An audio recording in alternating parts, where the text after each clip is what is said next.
Olá, graça e paz, mais uma vez aqui, professor Dino Bernardo, com a introdução ao monarquianismo. Bora lá, pessoal, vamos estudar na nossa imersão no modalismo, né? Como refutar a teologia unicista.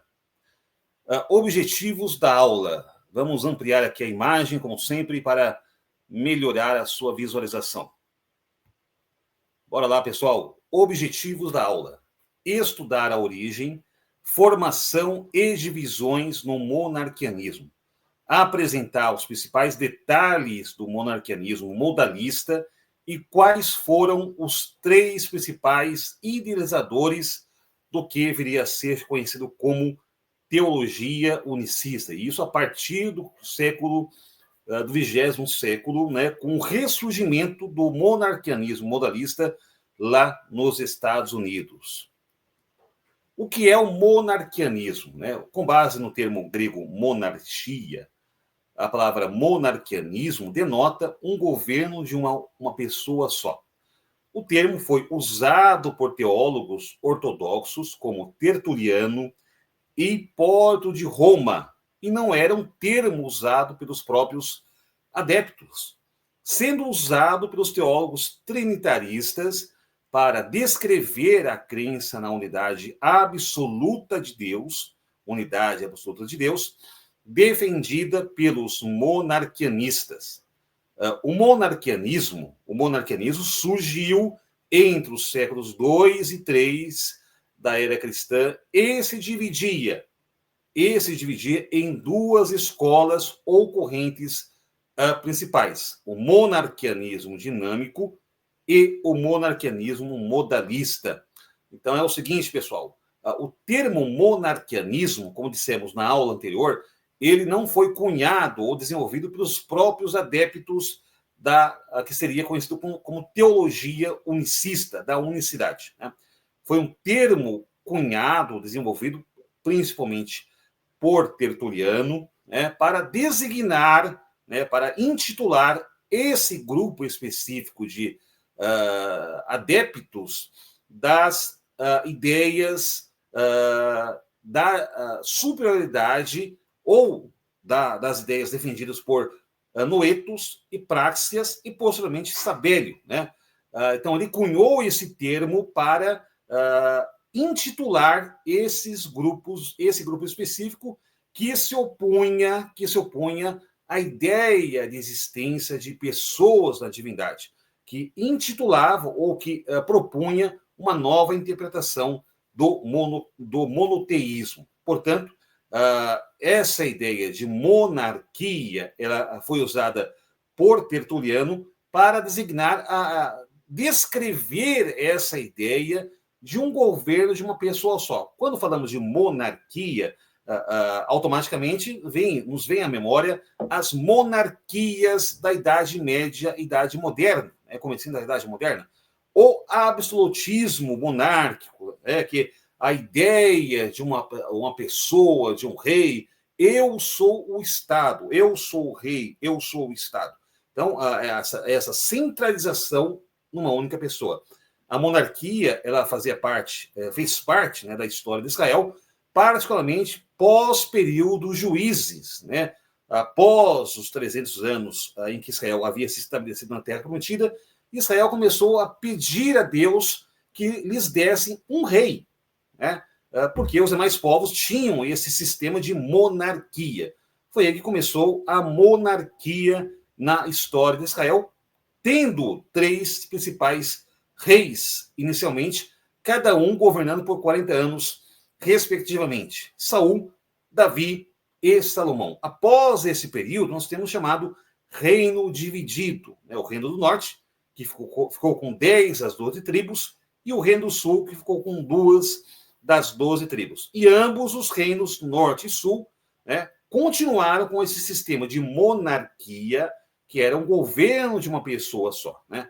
Então, havia essa intitularidade, essa designação, melhor dizendo, de uma monarquia, de um Deus que governava sobre todos os demais, de um rei, né, que governava sobre todo um território. E Tertuliano aproveitou esse termo para cunhar para intitular esse grupo que defendia a existência de uma única divindade que se manifestava através de papéis, modos, né, e relacionamentos.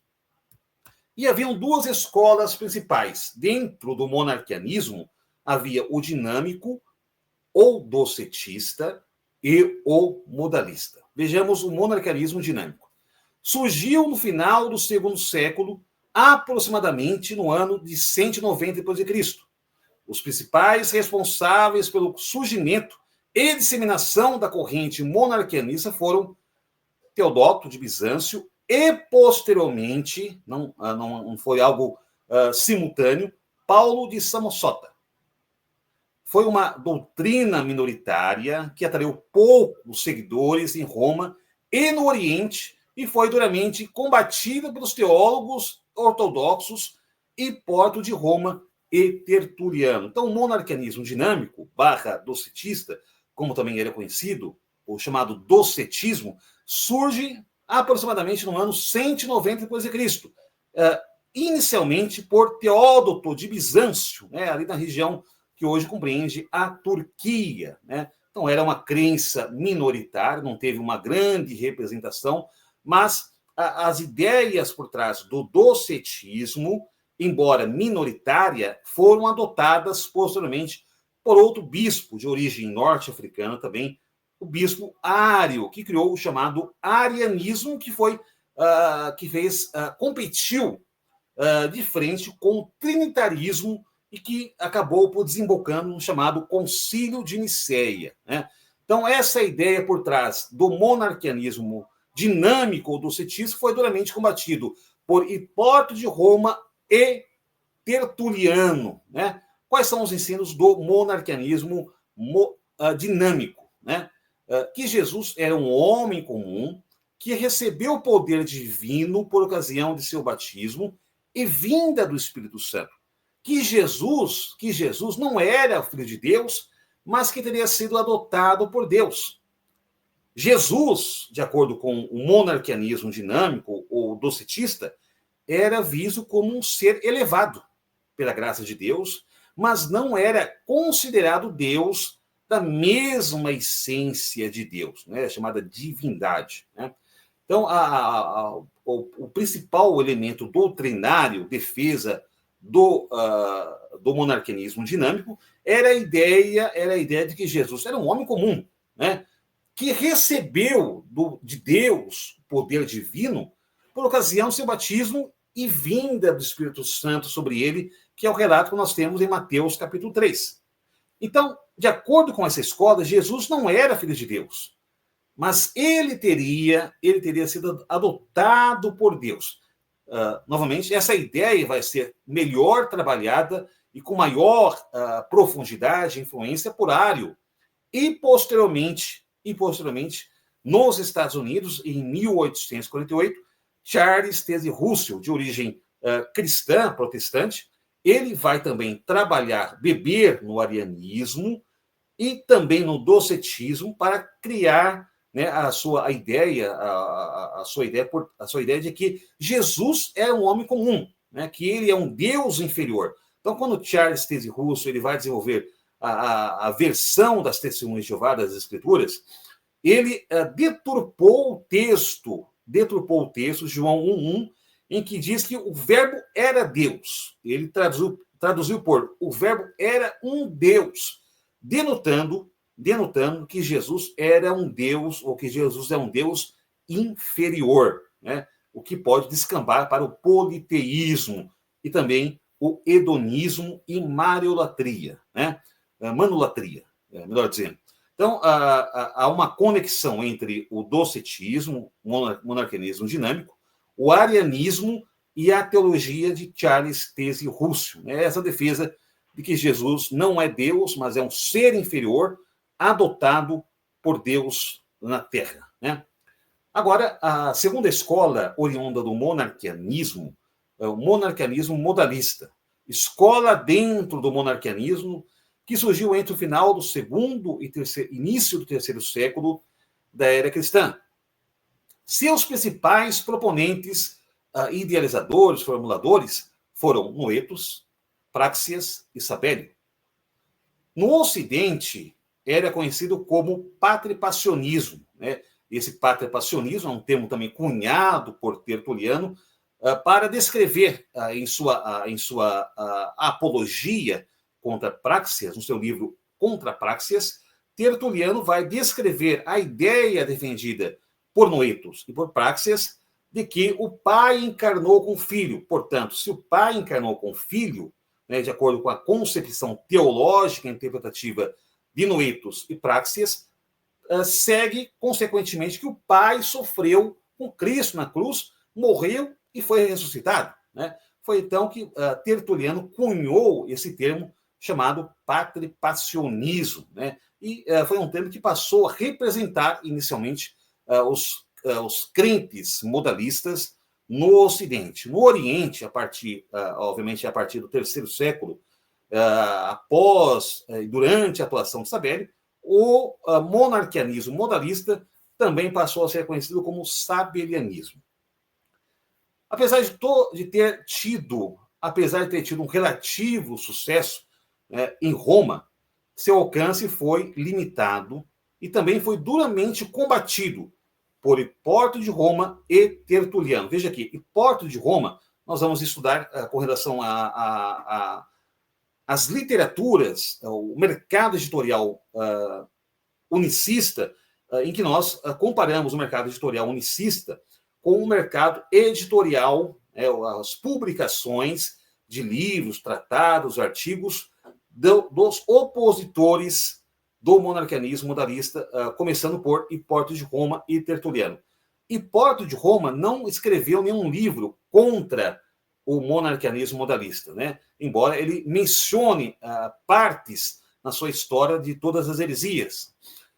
Tertuliano foi o camarada, o cara que escreveu um livro específico, um tratado específico, direcionado para refutar a teologia de Práxias, assim como vai se dar posteriormente com outros teólogos e apologistas, né? Então, Hipólito de Roma ele vai atuar fortemente, melhor dizendo, uma correção aqui. Hipólito de Roma escreveu, de fato, um livro contra Noetus, né? Contra Noeto, né? Só para fazermos um adendo aqui, já aproveitando a oportunidade. Hipólito de Roma escreveu uma obra contra Noetus, mas tanto Hipólito de Roma quanto Tertuliano não escreveram obras específicas com relação à doutrina da Trindade. Isso vai se dar posteriormente através de Novaciano e de Agostinho de Hipona, que vão escrever o que nós chamamos de obras específicas, que eram tratados específicos sobre a doutrina da Trindade. Quais eram os ensinos do monarquianismo modalista?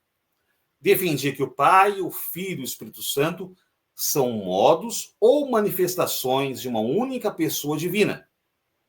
Defendia que Deus é plenamente Deus, mas que era o próprio Pai encarnado, não sendo pessoas distintas.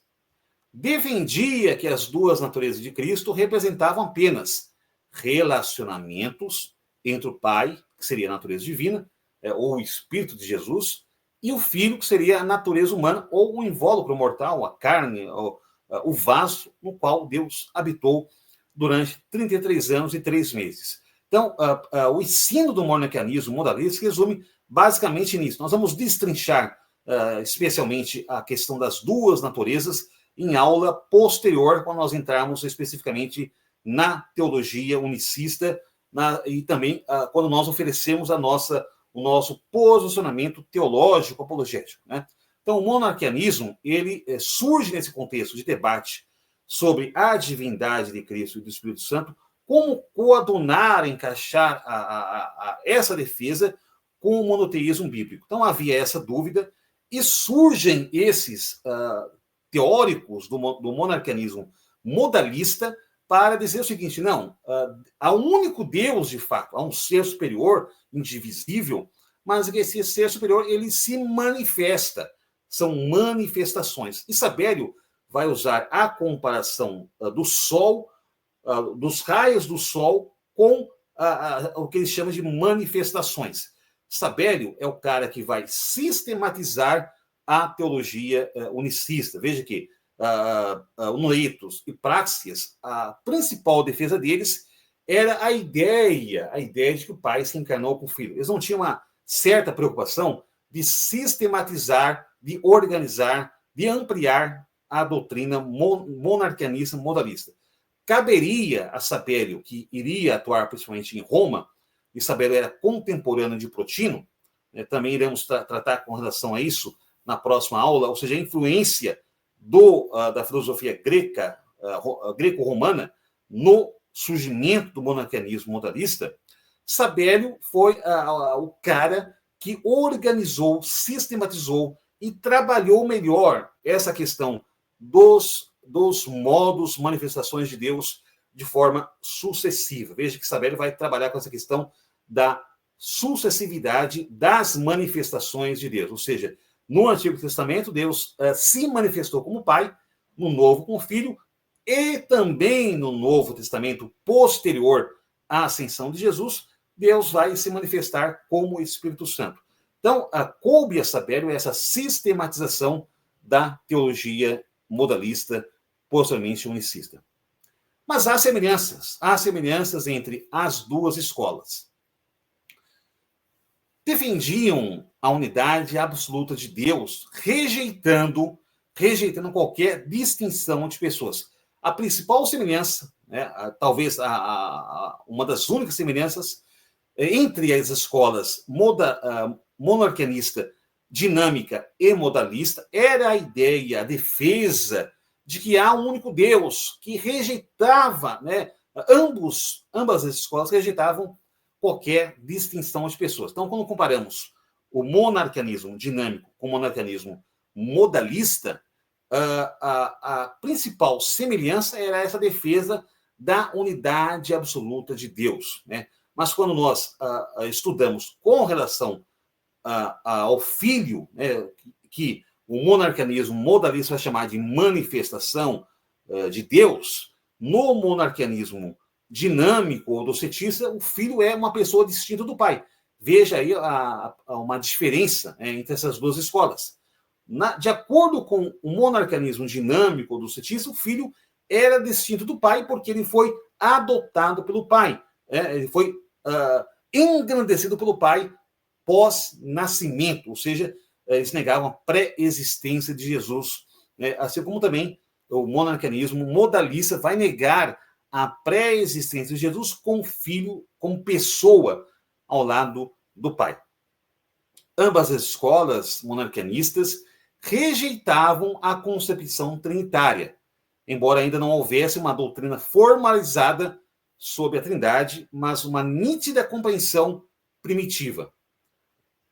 Ambas as escolas surgem como resposta ao que viam ou enxergavam como desafio de se fazer uma defesa do monoteísmo, que nós já discutimos minutos anteriores. E é importante dizer o seguinte aqui, sejamos honestos nessa datação histórica do surgimento do monarquianismo modalista. O monarquianismo modalista, quando falamos com relação ao monarquianismo modalista, é a criação, a sistematização dessa doutrina. Ela é anterior ao trinitarismo, ou seja, a doutrina da Trindade. A doutrina da Trindade, ela vai surgir, vai ser sistematizada, organizada, embora já a conceituação já existisse na igreja primitiva, que não confundia as pessoas. A sistematização, organização doutrinária da doutrina da Trindade vai se dar posteriormente a partir do confronto da relação de Tertuliano com Praxeas, na região norte da África e também em Roma.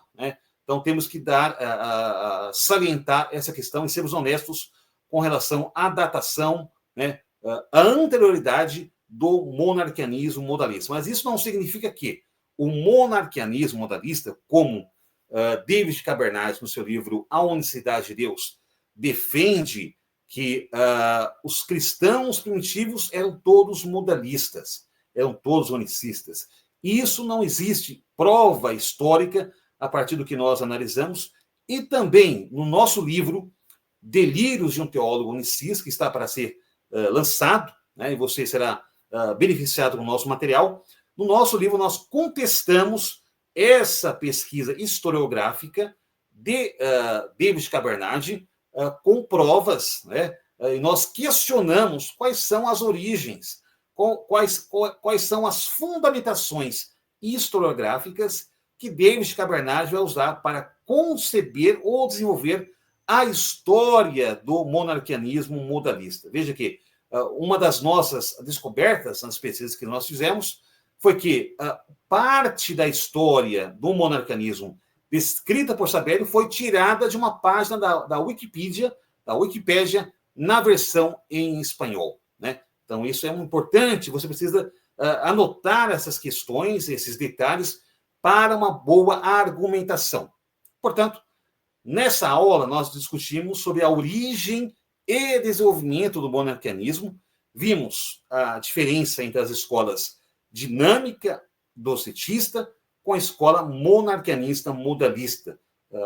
Refletimos sobre a relação, né, histórica entre o docetismo com o arianismo e, posteriormente, com a criação ou desenvolvimento das Testemunhas de Jeová a partir de Charles Taze Russell, que vai beber tanto no arianismo quanto no docetismo. Então, há uma relação histórica entre essas três correntes históricas de oposição ao Filho de Deus, a Jesus como Deus, da mesma essência do Pai, anterior à encarnação. Tá?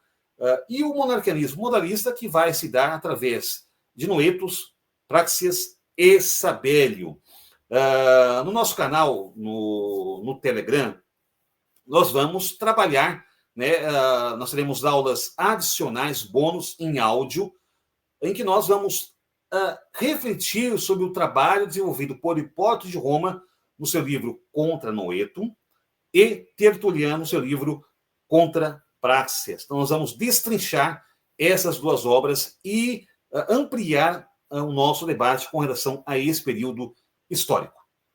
Na próxima aula, vamos apresentar alguns detalhes da provável origem grega do modalismo, né? Nós colocamos provável aqui, mas tudo indica que o monarquianismo modalista, né, a partir das pessoas de Noetus, Praxeas e Sabélio, surge a partir de uma influência direta ou indireta da filosofia greco-romana, particularmente do estoicismo, através da chamada mônada, e também da filosofia do filósofo egípcio Protino, que era contemporâneo de Sabélio. Então, nós vamos destrinchar todo esse assunto na próxima aula.